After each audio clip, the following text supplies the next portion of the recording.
మిత్రులందరికీ స్వాగతం. నా పేరు Padmavati. Welcome to my channel. ఈరోజు మనం వినబోయే కథ కొత్తపల్లి ఉదయబాబు గారు రచించిన త్రివర్ణ పతాకం నవ్వింది. ఒక మంచి కథను వినేద్దామండి. అమ్మ కానికో అమ్మ కావాలి. తాను తిన్న ఇడ్లీ పొట్లం కాగితాలను ఉండలుగా చుట్టబోతున్న ముక్తాంబ కళ్ళజోడును సవరించుకొని మరీ చూసింది. ఆ ప్రకటన ఉన్న వార్తాపత్రిక కాగితాన్ని మాత్రం తీసి తన పక్క మీద పెట్టి మిగతా చెత్తను డస్ట్బిన్లో పడేసి వాష్ బేసిన్లో చేయగడుక్కుంది. తీరిగ్గా వచ్చి తన మంచం మీద కూర్చొని మొత్తం ప్రకటన చదివింది. మేమిద్దరం ఉద్యోగస్తులం. మాకు పెద్ద దిక్కుగా ఉంటూ మేము లేని సమయంలో మా ఇంటిని పర్యవేక్షిస్తూ ఉండే ఒక అమ్మ కావాలి. ఎవరికైనా తమ తల్లిని పోషించటం భారమైతే ఆ అమ్మను మాకు అమ్మవలసిందిగా కోరుతున్నాము. అయితే ఈ విషయంలో ఆ అమ్మ పరిపూర్ణ అంగీకారంతో మాత్రమే ఆమెను మా కుటుంబంలో చేర్చుకుంటామని, భవిష్యత్తులో ఎటువంటి గొడవలు రాకుండా లాయర్ గారి ద్వారా మాత్రమే ఆమెను స్వీకరించగలమని తెలియపరుచుకుంటున్నాం. ఈ నియమాలకు అంగీకరించిన వారు ఈ దిగువ సెల్ ఫోన్ నంబర్స్ను సంప్రదించవలసిందిగా తెలియజేయడమైనది అన్న వాక్యాల కింద సెల్ ఫోన్ నంబర్స్ ఇవ్వబడ్డాయి. ఏమిటి వదినా అంత దీర్ఘంగా చదువుతున్నావు? అడిగింది పక్క మంచం మీద అప్పుడే నడవాల్సిన తాయారమ్మ. ముక్తాంబ ఆ ప్రకటన చదివి వినిపించింది. ఎంత విడ్డూరంగా ఉందో చూడు వదినా. ఈ వేళ చదువులు సమాజాన్ని ఎలా మార్చేశాయో చూసావా? నిన్నటి వరకు పిల్లలు లేని దంపతులు గర్భాలు అద్దెకు తీసుకొని ఖర్చంతా వాళ్లే భరించుకొని పిల్లల్ని తీసుకెళ్లడమే చూశాను. ఈవేళ నవమాసాలు మోసి నానా బాధలు పడి పిల్లల్ని కనిపెంచి పెద్ద చేసి వాళ్ల కాళ్ళ మీద వాళ్ళు నిలబడేలా చేసే అమ్మ కూడా అంగడి సరుకైపోయింది. ఇలా అమ్మని అమ్ముకునేవాళ్ళు కొనుక్కునేవాళ్ళు కూడా ఉంటారన్నమాట ఈ లోకంలో అన్నది ముక్తాంబ. పోనీలే వదినా, మనకెందుకు? మన పిల్లలు మనల్ని అమ్ముకోకుండా ఇంకా ఇక్కడ బతకనిస్తున్నారు. అందుకు సంతోషించు. అనవసరమైన ఆలోచనలు మానేసి పడుకో. ఈ వయసులో మనం విశ్రాంతి తీసుకుంటూ కృష్ణ రామ అనుకోగలిగితే చాలు. నాకు నిద్ర వస్తుంది, పడుకుంటున్నా. లైట్ తీసేసేయ్. అదుంటే నాకు నిద్ర పట్టి చావదు అని అటు తిరిగి పడుకుంది. ముక్తాంబ లైట్ తీసేసి మంచం మీద వాలింది.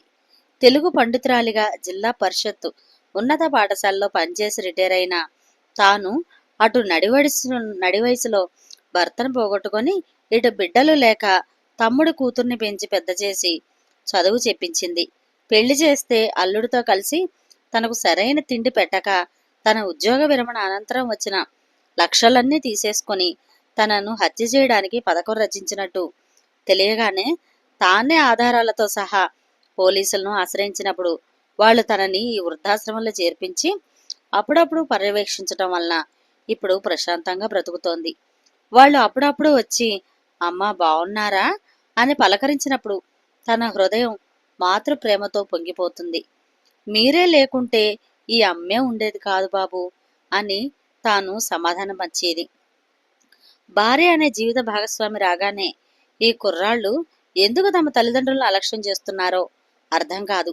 ఆమెకు తన తల్లిదండ్రుల గురించి తెలియకపోవచ్చు, కానీ అతనికి తెలుసు కదా వాళ్ళు తనను ఎంత కష్టపడి పెంచారో. ఆ కనీస జ్ఞానం లేని పిల్లలు సమాజంలో తయారు కాబట్టే ఈనాడు వృద్ధాశ్రమాల అవసరం వచ్చింది. వాటి సంఖ్య రోజురోజుకి పెరిగిపోతోంది. పిల్లల పట్ల అవధుల్లేని ప్రేమ, వాళ్ళు ఎక్కడున్నా సుఖంగా ఉండాలనుకునే ఆత్మత్యాగం తల్లిదండ్రుల వైపు నుంచే కారణాలైతే తెలియని ప్రపంచాన్ని చూడాలని, తామిద్దరూ సంపాదించి అంతులేని సుఖాలు చూడాలని, తాము కోటీశ్వర్ల జాబితాలో చేరాలనే అత్యాశ వంటి కారణాలు పిల్లల వైపు నుంచే కలగడమే ముఖ్య కారణం. అయితే బాధ్యతగా వ్యవహరించవలసిన ప్రసార మాధ్యమాలు వ్యాపార ధోరణిలో మాత్రమే కోకొల్లలుగా వస్తున్న చలనచిత్రాలు, పదవిలో ఉన్నంతకాలం తనవారి కోసం మాత్రమే పాటుపడే రాజకీయ పాలన సమాజంపై తీవ్ర ప్రభావం చూపించి ఎటుపోతుందో సమాజం అన్న రీతిలో వ్యవహరించటం విచారకరం. అయినా అదేం ప్రకటన? అమ్మ కానుకో అమ్మ కావాలిట. ఆ అవకాశం మరుసటి రోజే తనను వెతుక్కుంటూ వస్తుందని తెలియని ముక్తాంబ దైవ ప్రార్థన చేసుకొని ప్రశాంతంగా నిద్రలోకి జారుకుంది. మరుసటి రోజు మధ్యాహ్నం భోజనం చేసి నిద్రకు ఉపక్రమిస్తుండగా వృద్ధాశ్రమ నిర్వాహకురాలు మాణిక్యాంబ గారు తనని రమ్మన్నారని ఆయమ్మ కబురు తెచ్చింది. మళ్ళీ పెంపుడు కూతురు అల్లుడు ఏదైనా గొడవ తీసుకువచ్చారా అనుకుంటూ ముక్తాంబ ఆఫీస్ గదిలోకి వచ్చింది. వస్తూనే మాణిక్యాంబ గారికి నమస్కరించింది.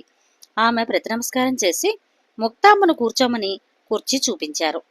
ప్రశాంతంగా కూర్చున్న అనంతరం ముక్తాంబ ఆ గదిలో ఇంకా ఎవరెవరున్నారని పరిశీలించింది.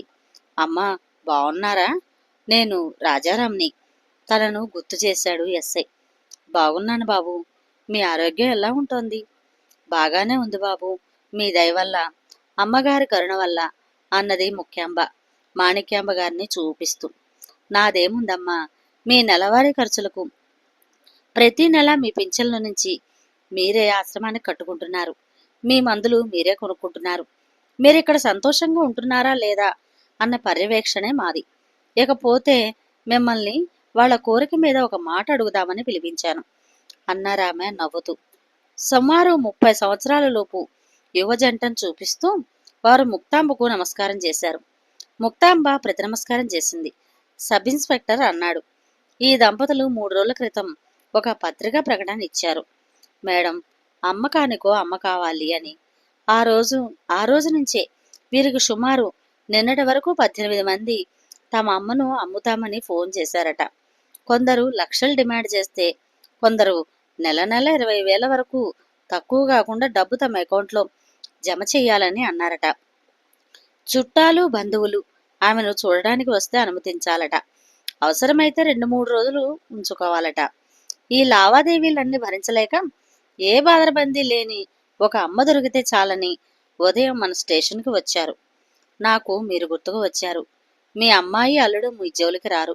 ఒకవేళ వస్తే వెంటనే అరెస్ట్ చేయమని వారెంట్ ఉంది. మీకంటూ ఎవరూ లేరు. వారికి పెద్ద దిక్కు అవసరం. వారికి కులమతాలతో పనిలేదు.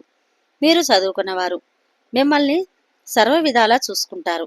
మీ ఆలనా పాలన కోసం ఒక ఆయమ్మను కూడా వారే పెడతారట. పెద్ద దిక్కుగా మీరు వారింట్లో ఉంటే చాలు. మీరు అన్ని వివరాలు ఆ దంపతులతో మాట్లాడండి. మీకు ఇష్టమైతే లాయర్ ద్వారా అగ్రిమెంటు అంటూ మేడం ఇటు మా సమక్షంలో రాసుకుంటాము. మీరు అక్కడ అడ్జస్ట్ కాలేకపోయినా, ఏమాత్రం ఇబ్బంది పడినా వెంటనే తిరిగి ఈ ఆశ్రమానికి వచ్చేయవచ్చు. ముక్తాంబ మరేమీ ఆలోచించలేదు. ఉద్యోగంలో చేరినప్పటి నుంచి నేను కొత్త ప్రదేశాలు అనేవి చూడనే లేదు. కొత్త వాతావరణం అన్నా, కొత్త మనుషులన్నా నాకు చాలా ఇష్టం. వారి నుంచి మనం తెలుసుకునే విషయాలు అనేక ఉంటాయి. నా సహచర్యం వాళ్ళకి ఉపయోగపడుతుంది. అంటే అంతకన్నా అదృష్టం నాకేమీ లేదు. పేకాట ఆడేటప్పుడు మనకు అవసరం లేని ముక్కను తీసి పడేస్తాం. దానితో మన పక్కవాడికే షో కావచ్చు. ఈ లోకంలో మనకు కావాల్సిన దాని గురించి తాపత్రయపడటం అక్కర్లేదనిది నిరభ్యంతరంగా వదిలేయడమే మన మానవ నైజం. అన్ని విషయాలు మాణిక్యాంబ గారు మీరు చూస్తారు. నాకేమీ అభ్యంతరం లేదు. అందరూ తీవ్రంగా చర్చించి ఒక ఒప్పందానికి వచ్చాక లాయర్ గారి సమక్షంలో అగ్రిమెంట్ మీద ఆ యువ దంపతులు ముక్తాంబ సంతకాలు పెట్టారు. ఎస్ఐ మాణిక్యాంబ గారు సాక్షి సంతకాలు చేశారు. అమ్మా అంటూ వచ్చిన అతని పక్కనే ఆంటీ అంటూ ఆ అమ్మాయి కూడా వచ్చి ముక్తాంబ పాదాలకు నమస్కరించారు. మీతో కొత్త జీవితం మనందరికీ ఆనందంగా ఉండాలని కోరుకుందాం బాబు అని మనస్ఫూర్తిగా ఆశీర్వదించింది ముక్తాంబ. అనంతరం ఆమె సామాను వారిద్దరూ స్వయంగా సర్ది తీసుకుని కారులో పెట్టారు. తన గదిలో తనకు ఉన్న ఒక్కగానొక్క తోడు ఇలా హఠాత్తుగా వెళ్ళిపోతూ ఉండడంతో తాయారమ్మ ముందు నిర్ఘాంతపోయి, తర్వాత శూన్యమైన మనసుతో ముక్తాంబను వీడ్కోలు చెప్పి కన్నీళ్లతో అంది, ఎప్పుడైనా నన్ను తలుచుకో వదినా, నేనెలాగూ రాలేను. నువ్వు అప్పుడప్పుడు వస్తూ ఉండు. ఆప్యాయంగా ఆమె కన్నీళ్లు తుడిచి మనసారా కౌగిలించుకుని వాళ్లతో బయలుదేరింది ముక్తాంబ. ముక్తాంబ వాళ్ళ ఇంటికి వచ్చిన 15 రోజులు దాటింది.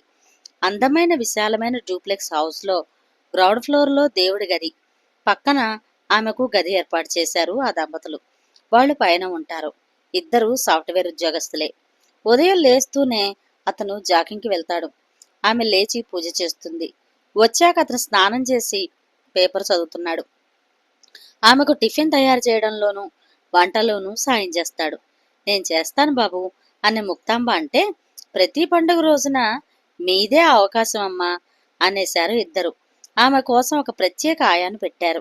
ఆమె ఉదయమే వచ్చి ముక్తాంబ గది పక్కబట్టలు మార్చి గదంతా అద్దంలా శుభ్రం చేసి ఆమెకు తోడుగా సాయంత్రం ఆ దంపతులిద్దరూ ఆఫీసు నుంచి వచ్చేదాకా మాత్రమే వెళ్తుంది. ఒకవేళ లేట్ అయితే అతను కారులో తీసుకెళ్లి ఆమె ఇంటి దగ్గర దింపుతాడు. పనమ్మాయి వాళ్ళు ఆఫీసుకు వెళ్ళిపోయాక వచ్చి అంట్లు తోమేసి మిగతా ఇల్లంతా శుభ్రపరిచి వెళ్ళిపోయేది.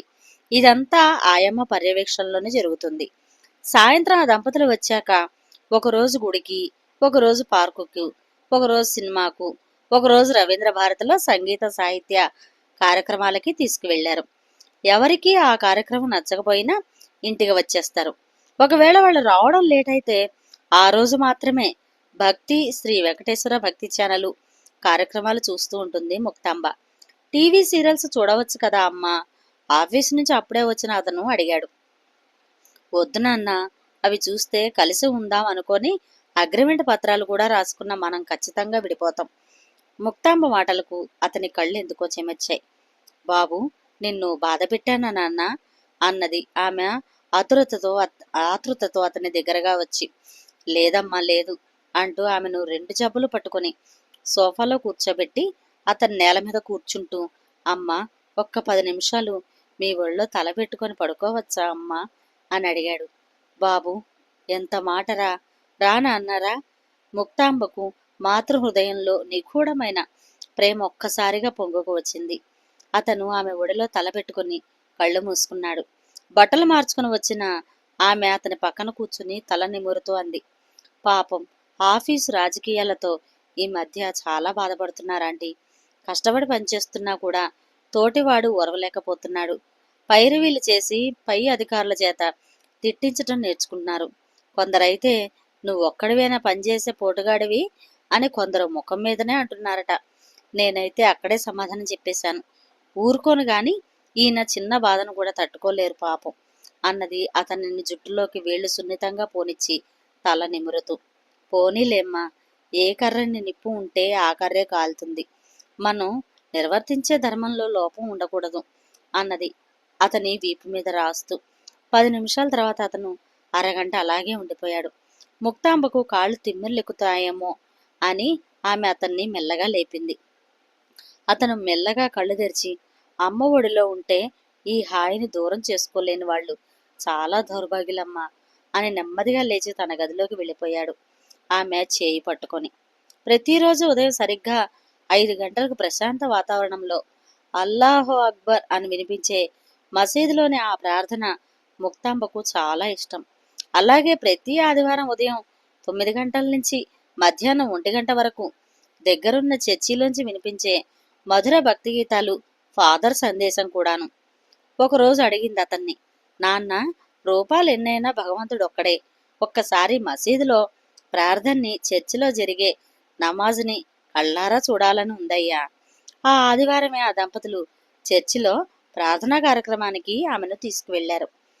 ప్రశాంత వాతావరణంలో సాగిన ఆ కార్యక్రమాన్ని వీక్షించి చివరగా దక్షిణ కూడా వేసి యేసుప్రభువుకు నమస్కరించుకుంది ముక్తాంబ. మసీదులో జరిగే ప్రార్థనకు స్త్రీలకు ప్రవేశం ఉండదమ్మా. ఆ కోరిక తీర్చలేనందుకు మన్నించు అన్నాడతను. దానికి బదులు చార్మినార్ దగ్గరున్న మహాలక్ష్మి గుడికి తీసుకువెళ్లి చూపించాడు. జీవితంలో మరెక్కడికి తిరగనేమో అనుకున్న తను గొంగళి పురుగు జీవితానికి సీతాకోక చిలుక లాంటి జీవితం ఇచ్చిన ఆ దంపతులను సర్వదా కాపాడు తల్లి అని లోకమాతను మనస్ఫూర్తిగా ప్రార్థించింది ఆవిడ. మార్చి నెలలో ఉగాది నాడు ఉగాది పచ్చడితో పాటు గారెలు, ఆవడలు చేసింది ముక్తాంబ. ఏప్రిల్ నెలలో అన్నవరం సత్యదేవుని కళ్యాణానికి వెళ్లారు. మే నెలలో హనుమత్ జయంతి నాడు అప్పాలు చేసింది. జూన్ నెలలో రంజాన్ పండుగ నాడు న్యూస్ పేపర్లో చూసి ముస్లిం వంటకాలు చేసింది. శ్రావణ మాసంలో ఆమె చేత మంగళగౌరి వ్రతం పట్టించి 5 ముత్తైదువులకు 4 వారాలు శనగల వాయనం ఇప్పించింది. ఆగస్టు 14 సాయంత్రం షాపింగ్కు తీసుకువెళ్లి తమ ముగ్గురికి కొత్త బట్టలు కొన్నాడతను. వాటితో పాటే జాతీయ పతాకం డెకరేషన్ చేయడానికి కలర్ పేపర్సు, బుడగలు అన్నీ కొన్నాడు. ఆ రాత్రికి ఇంటికి వచ్చాక టిఫిన్లు చేసి తమ గదిలోకి వెళ్ళబోతున్న వారిద్దరినీ పిలిచింది. నాన్న, మిమ్మల్ని ఒక్క మాట అడగవచ్చా? అడగండమ్మా అన్నాడతను. ఆమె 2 కుర్చీలు తెచ్చివేసింది. వాటిల్లో కూర్చున్నారు ఇద్దరు. మన ఇంటికి ఎవరూ రారా? అదే నీ తరపున గాని అమ్మాయి తరపున గాని బంధువులు అడిగింది ముక్తాంబ. అతను ఆమె ముఖం కేసి చూశాడు. ఆమె సుట్టలున్న బుగ్గలు నొక్కులు పడేలా మనోహరంగా నవ్వింది. రారా ఆంటీ, మాకు ఎవరూ లేరు, మేము అనాథలం. ఆ ఒక్క మాటకే ముక్తాంబ కళ్ళల్లో గిర్రున నీళ్లు తిరిగిపోయాయి. బాబు, నిజమా అని అతని చెంప ఆప్యాయంగా నిమిరింది. అతను అన్నాడు, అవునమ్మా, మా ఎస్సీ కాలనీలో పెళ్లి కాకుండానే పుట్టిన ఈ అక్రమ సంతానం మాకొద్దు అని పుట్టిన నాడే నిర్దాక్షిణ్యంగా అనాథాశ్రమంలో వదిలివేయబడ్డ ఆడబిడ్డ తను.